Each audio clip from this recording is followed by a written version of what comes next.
70 লক্ষ ভোটারের তথ্যে ত্রুটি এসআইআরে 1,70 লক্ষ ভোটারের এসআইআরে তথ্যে ত্রুটি পাওয়া গেছে, এমনটাই অভিযোগ।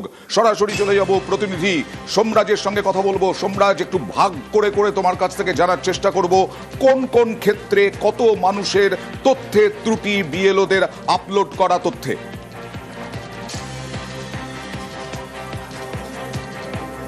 দেখো, জাতীয় নির্বাচন কমিশনের তরফে মোট 7টি পর্যায়ে ভাগ করা হয়েছে এই ডেটায় ত্রুটির ক্ষেত্রে। যেখানে প্রথমেই যেটা দেখা হচ্ছে সেটা দেখা যাচ্ছে যে 2000 ভোটার তালিকায় একই ব্যক্তি 6 জন বা তার বেশি ব্যক্তির দাদু ঠাকুমা বা দাদা মশাই, দিদি মশাই বা দিদিমাকে দেখিয়েছেন।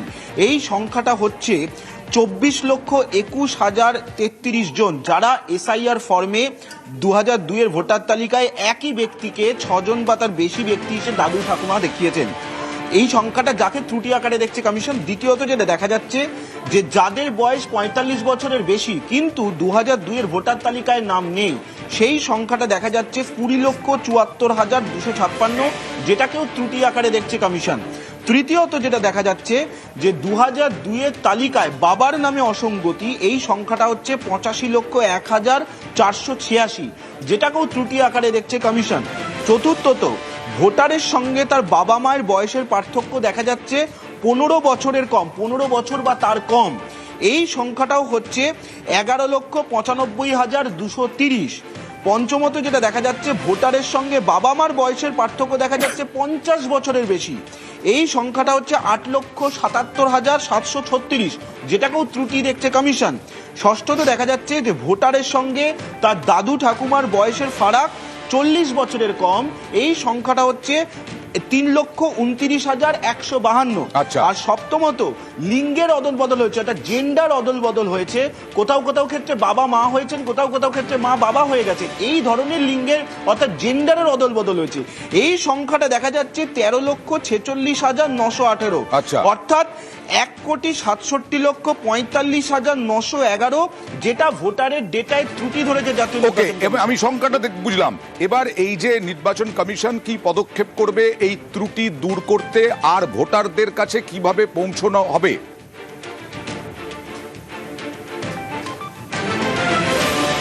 দেখো, প্রথমত এই যে ত্রুটি যেটা দেখা যাচ্ছে, সেই ত্রুটি 3টি কারণে হতে পারে বলে কমিশন মনে করছে। প্রথমত টেকনিক্যাল ত্রুটি হতে পারে, 2 হচ্ছে ডেটাবেসে ভুল তথ্য থাকতে পারে, আর 3 হচ্ছে ইচ্ছাকৃত ভুল হতে পারে। এই 3টি কারণ মনে করছে কমিশন। এবার এই ভুল সংশোধন করার জন্য বিএলওদের অ্যাপে ইতিমধ্যেই যে ডেটাগুলিতে ত্রুটি ধরা পড়েছে সেগুলি বিএলওদের অ্যাপে দেখা যাচ্ছে ইতিমধ্যেই। বিএলওরা সেটা সংশোধন করবে, প্রয়োজনে তাদের বাড়িতে গিয়ে ফের সংশোধন করতে পারে, বাড়িতে গিয়ে তাদের ভেরিফাই করে সংশোধন করতে পারে। অর্থাৎ বিএলওদের অ্যাপসে এই সংশোধন করার সুযোগ রয়েছে, বিএলওরা সেই সংশোধন করতে পারবেন। কিন্তু সংশোধন করার সঙ্গে সঙ্গে তাদের প্রয়োজনীয় বিষয়ে উল্লেখ করতে হবে যে কোন জায়গায় তারা সংশোধন করলেন, কেন তারা সংশোধন করলেন, সেটাও উল্লেখ করতে হবে। এই যে 1,67,00,000-এরও বেশি যে ডেটায় ত্রুটি ধরা পড়েছে। প্রথমত তোমাকে জানিয়ে রাখি, ইতিমধ্যেই বিএলওদের অ্যাপে এই ত্রুটিগুলি দেখা যাচ্ছে। তারা আপাতত এই কাজ চালিয়ে যেতে পারবে বিএলও অ্যাপে, অর্থাৎ এর জন্য কোনো ডেডলাইন আপাতত নেই।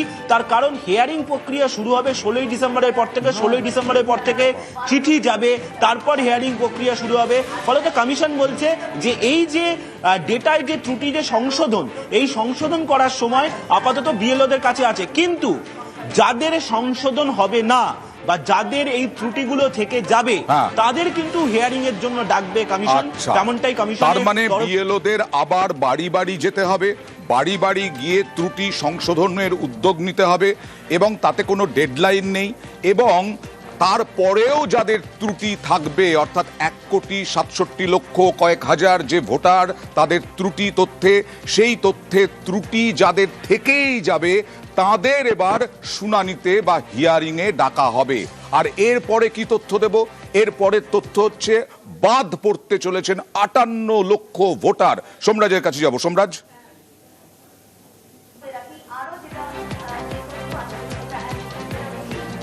দেখো, যেটা কমিশন সূত্রে জানা যাচ্ছে যে গতকাল রাত 11:59 পর্যন্ত এসআইআর ফর্ম আপলোড ও ডিজিটাইজেশনের প্রক্রিয়া শেষ হয়েছে।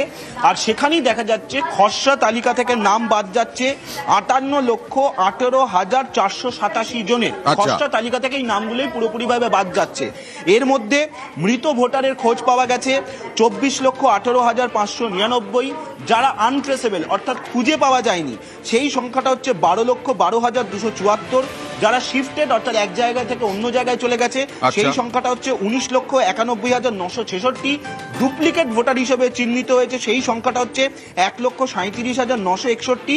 এবং অন্যান্য অর্থাৎ যারা এনামুরেশন ফর্ম পেয়েছেন কিন্তু ফর্ম তারা জমা দেননি, কোথাও তারা সই করেননি, এই সংখ্যাটা হচ্ছে 57,687। অর্থাৎ 58,18,487 জনের নাম বাদ যাচ্ছে খসড়া তালিকা। বেশ।